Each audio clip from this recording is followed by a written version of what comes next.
Bonsoir à tous et merci beaucoup d'être encore là pour suivre nos émissions. De plus en plus, les gens se sont habitués. Je vous dis merci. Pour vous tous qui avez réagi aux premières émissions, vos réactions m'ont beaucoup encouragé et ça nous a poussé à travailler encore dur. Vous voyez, quand les gens vous apprécient, ils commentent. Merci vraiment pour ceux qui commentent. Merci pour vous tous qui nous encouragez d'une manière ou d'une autre. Merci à vous tous qui pensez à nous-mêmes, à notre poche. Nous vous disons merci.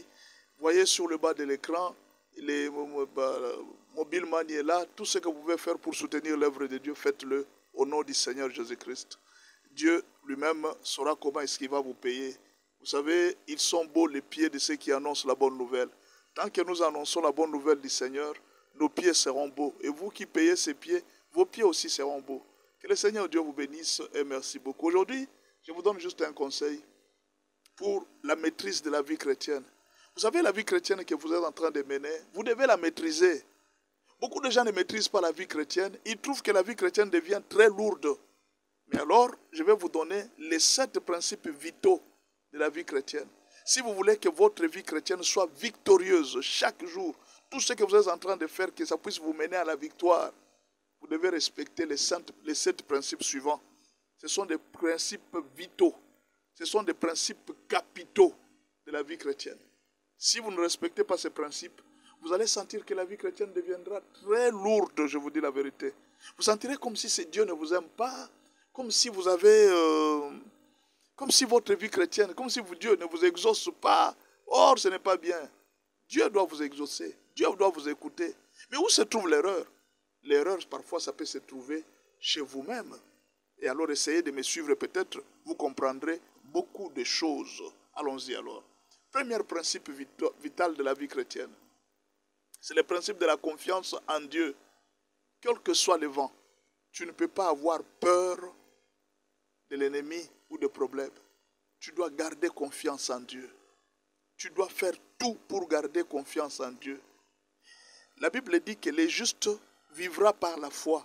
Les justes ne vivent pas par la vue. Ne crois pas que le vent qui t'entoure aujourd'hui, ça doit te pousser à perdre la confiance en Dieu. Non, Dieu ne te voit pas, non. C'est à cause de la confiance en Dieu que nous les prions et pratiquons sa parole.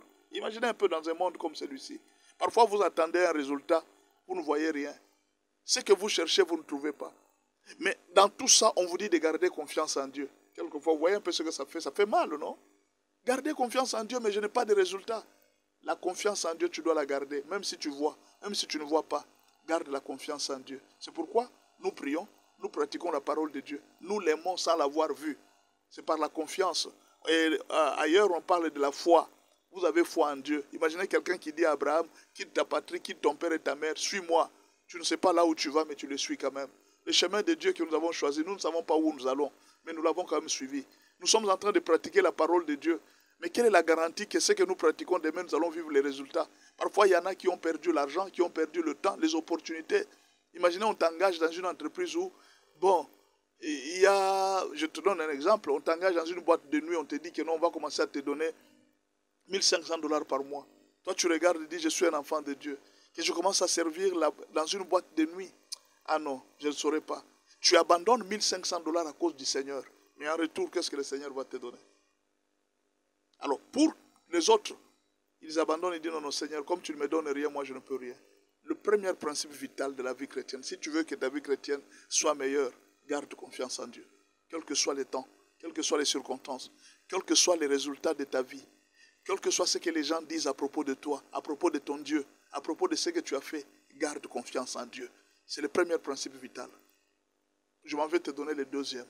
Le deuxième principe vital, c'est le principe de la priorité. Si tu veux que la vie chrétienne devienne facile, que Dieu soit chaque jour ta priorité. Si Dieu n'est plus une priorité pour toi, si son royaume n'est plus une priorité pour toi, ta vie deviendra lourde, ta vie chrétienne deviendra lourde. Tu vas sentir comme si Dieu ne t'aime pas.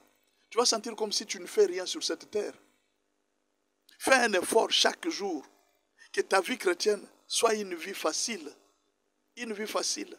Mais pour la rendre facile, il faudra que Dieu et son royaume soient une priorité. Si tu inverses les choses, ça devient très compliqué. Tu dois mettre Dieu en premier. avant ton mari, avant ta famille, avant ton travail, avant tes projets, avant la recherche de l'argent, Dieu doit être le premier, son royaume doit être le premier. La Bible dit, cherchez premièrement le royaume et la justice de Dieu. Et toutes ces choses vous seront données par-dessus. Vous cherchez d'abord. Vous voyez quand on parle de d'abord, cherchez premièrement. Premièrement, c'est d'abord le royaume des cieux. Et les autres choses que vous êtes en train de chercher, vous allez les avoir. C'est juste un conseil que je vous donne ce soir. Cherchez premièrement le royaume des cieux. Cherchez premièrement le royaume des cieux.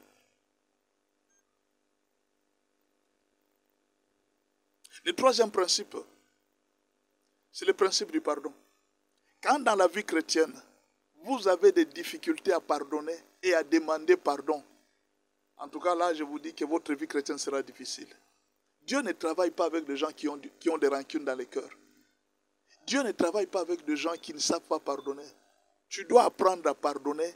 Tu dois apprendre à demander pardon. Les orgueilleux, Dieu ne marche pas avec eux. D'ailleurs, Dieu résiste aux orgueilleux. La vie chrétienne, c'est l'humilité. Et l'humilité te pousse à demander pardon. L'humilité te pousse aussi à pardonner.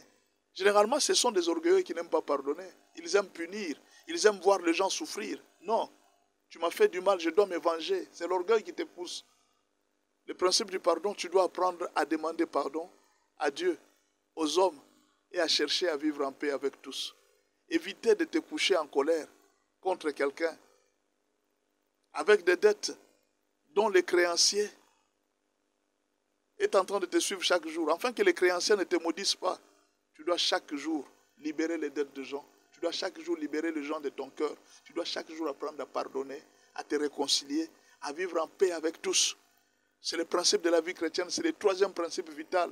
Proverbe 6, verset 3. Fais donc ceci, mon fils, dégage-toi, puisque tu es tombé au pouvoir de ton prochain.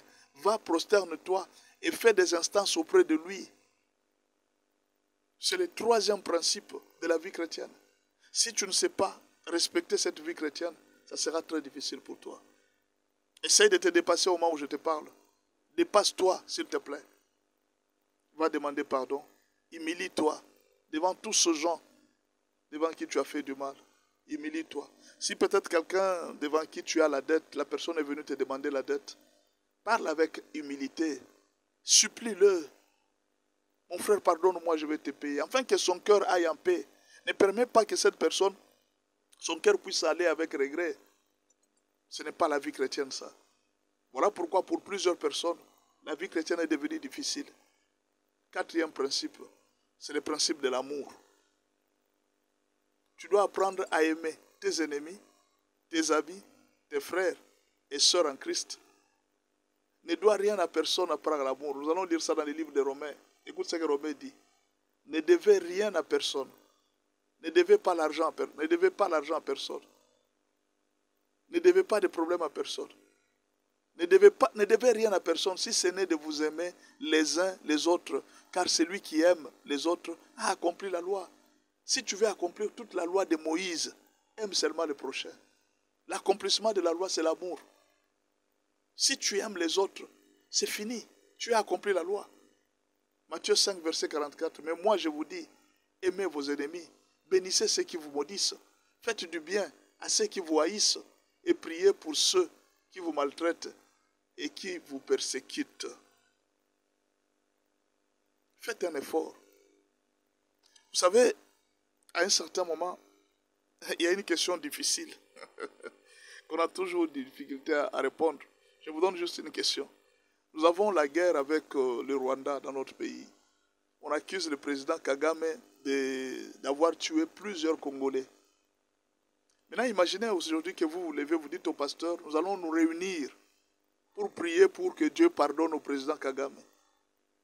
Vous pensez combien de pasteurs peuvent se lever pour prier pour lui? Il y a de la haine quelque part. Nous avons mis la haine dans notre cœur. Nous sommes incapables de pardonner. Il y a même des gens qui vont donner des raisons pour dire, ah mon frère, ça c'est autre chose. Il a beaucoup tué. C'est pas facile de pardonner, mon frère. C'est pas facile d'aimer. C'est facile d'aimer une personne qui te fait du bien. Mais aimer une personne qui te fait du mal, c'est ce que la Bible dit, aimez vos ennemis. Hein? Mais moi je vous dis, aimez vos ennemis. Aimez vos ennemis. Votre ennemi. Quand vous aimez quelqu'un, vous devez prier pour la personne. Vous ne devez pas souhaiter qu'un malheur puisse lui arriver. Aimez vos ennemis. Ce n'est pas facile aujourd'hui, hein, je vous dis la vérité. Quelqu'un qui a tué ton père, quelqu'un qui a tué ta mère, quelqu'un qui a fait que ton travail se termine. Mais Dieu te dit de l'aimer et de prier pour lui, de les bénir même. Bénissez ceux qui vous maudissent.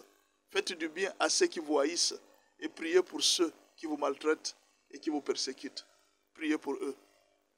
Cette vie chrétienne-là, elle est très difficile pour beaucoup, mais c'est cela la vie chrétienne. Cinquième principe vital de la vie chrétienne, c'est la gestion financière. L'argent aujourd'hui a compliqué beaucoup de chrétiens, ça je vous dis la vérité. L'argent a compliqué beaucoup de chrétiens. Beaucoup de chrétiens aujourd'hui souffrent à cause d'un problème d'argent. L'argent les a beaucoup compliqués. Ils ne savent pas qu'est-ce qu'ils vont faire. Et c'est pourquoi aujourd'hui il y a beaucoup d'enseignements. Non, ne donnez pas la dîme. Oh, non, ne donnez pas ceci. Vous avez enrichir les pasteurs. Et tout ça. Le problème, c'est l'argent, la gestion de l'argent. Tu dois apprendre à mettre Dieu en première dans tes dépenses financières et respecter la dîme, l'action de grâce et l'offrande du pauvre et l'aumône. Accomplis tes vœux envers les Très-Hauts. Les vœux sont des promesses solennelles qu'un homme fait envers Dieu. Tu es là à l'église, tu avais promis à Dieu. En tout cas, si Dieu me guérit, je vais donner ça, je vais donner autant à Dieu. Si Dieu me guérit, je vais donner ça. Si Dieu me donne, je vais donner ça. C'est toi qui as promis à Dieu. Et quand tu promets à Dieu, mais rassure-toi que d'aller accomplir le vœu que tu as fait devant Dieu. Mais si tu n'accomplis pas le vœu, tu ne vois pas que quelque part, voilà pourquoi la gestion financière a troublé beaucoup de gens. Écoutez ce que la Bible dit à propos des pauvres. Ça, c'est la Bible qui dit. Parce que toi, ton argent, tu dis, ah non, moi, je ne vais plus donner mon argent, c'est bien. Mais écoute ce que la Bible dit à propos des pauvres. Celui qui a pitié du pauvre prête à l'Éternel. Donc, tu donnes aux pauvres, tu prêtes à l'Éternel. Qui lui rendra selon son œuvre. Les grands pauvres de la Bible, c'est Jésus-Christ. C'est le plus grand pauvre. Les grands prisonniers, les grands malades. L'expression d'un homme assoiffé ou affamé, c'est Jésus-Christ. Lisons-le dans les livres de Corinthiens 8, verset 9. Car vous connaissez la grâce de notre Seigneur Jésus-Christ, qui pour vous s'est fait pauvre, des riches qu'il était, afin que par sa pauvreté, vous fussiez enrichis. C'est par la pauvreté de Jésus que nous sommes enrichis. C'est-à-dire, quand tu vois un pauvre à l'église, c'est Jésus que tu vois. Quand tu vois quelqu'un qui a faim, c'est Jésus que tu vois. Quand tu vois un prisonnier, c'est Jésus que tu vois. Quand tu fais du bien, c'est Jésus-là que tu vois. C'est alors que toi, tu deviens enrichi. Maintenant, les grands problèmes, c'est qu'on nous enseigne aujourd'hui d'aider les pauvres selon le monde. Il faut aider les pauvres selon le Seigneur. Ton frère et ta soeur qui souffrent, qui est en prison. C'est par ta pauvreté que nous sommes enrichis. Mais si vous voyez un Jésus-Christ riche, vous ne ferez jamais l'offrande, ni soutenir l'œuvre de Dieu. Matthieu 25, verset 40. Et le roi leur répondra, je vous l'ai dit, en vérité, toute le fois que vous avez fait ces choses à l'un de ces plus petits de mes frères. Quand Jésus parle de ses frères, vous pensez que c'est qui? Il parle de qui?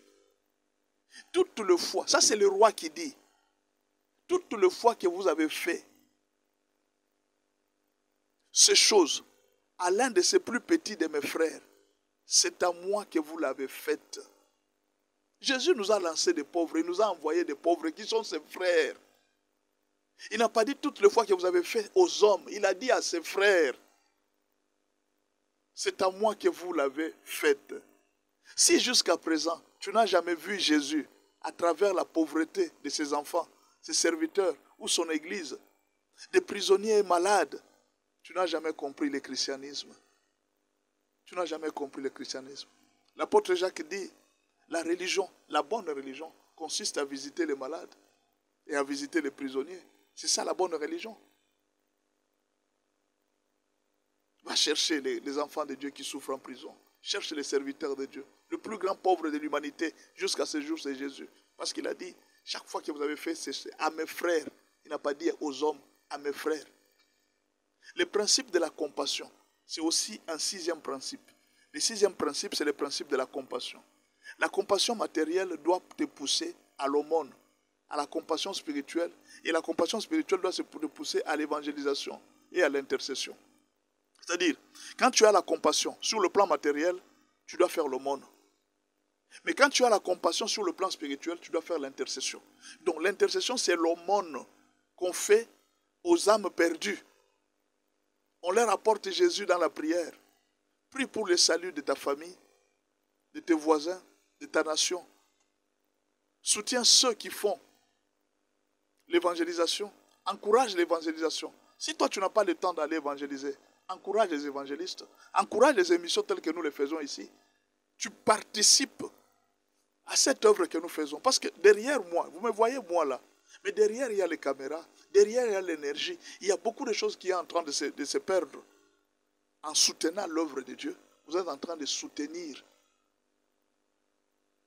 les plus grands pauvres qu'on appelle Jésus. Et il dit chaque fois que vous le ferez à l'un de mes frères, c'est à moi que vous l'avez fait. Et Jésus va vous rendre selon votre œuvre. Nous allons terminer par le 7e principe de la vie chrétienne. C'est le principe de l'espérance. Voilà les 7 principes vitaux. C'est quoi les principes de l'espérance? Tu dois vivre sur la terre en sachant qu'un jour, tu quitteras cette terre. Et que tout est vanité. Tout est vanité sur cette terre. Les justes vivent par la foi. Tu dois garder l'espérance. Que même si aujourd'hui je n'ai pas trouvé, demain j'aurai. Même si aujourd'hui je n'ai pas reçu ce que j'ai, même au ciel je pourrais avoir ce que je pourrais avoir. Ne te décourage pas. Vis dans l'espérance. Beaucoup rentrent dans la vie des péchés parce qu'ils ont perdu l'espérance. Les maîtres a tardé de venir. Les 10 vierges se sont dit, les 10 premières vierges se sont dit, comme le maître a tardé à venir, il a tardé à venir, alors ils se sont endormis. Garde l'espérance. Reste éveillé. L'enlèvement, c'est une réalité. Jésus reviendra, mon frère, ma soeur. Jésus va revenir. Ne pêche pas. Ne te décourage pas. Même si aujourd'hui, nous tous, nous n'arrivons pas à acheter des parcelles, nous n'arrivons pas à acheter des maisons, nous n'arrivons pas à acheter des voitures, des avions, comme les autres ont acheté sur la terre. Peu importe. Mais au moins, ce que Jésus a fait pour nous, c'est qu'il nous a donné le royaume des cieux. Un jour, nous quitterons cette terre. Nous ne serons plus dans cette terre. Garde l'espérance. Même si aujourd'hui, tu n'as pas à manger, tu n'as pas des habits comme les autres, garde l'espérance. Les justes vivra par la foi. C'est par la foi que nous sommes en train de vivre. Oh, que mon Seigneur vous bénisse. J'ai voulu partager avec vous cette pensée pour vous donner l'espoir, pour vous dire comment vous devez vivre votre vie chrétienne. La vie chrétienne, ce n'est pas facile, c'est vrai. Mais la vie chrétienne, on peut la vivre en respectant les 7 principes que je viens de vous donner. Voilà, c'est la fin de notre émission. Je vous dis merci pour nous avoir suivis. Merci.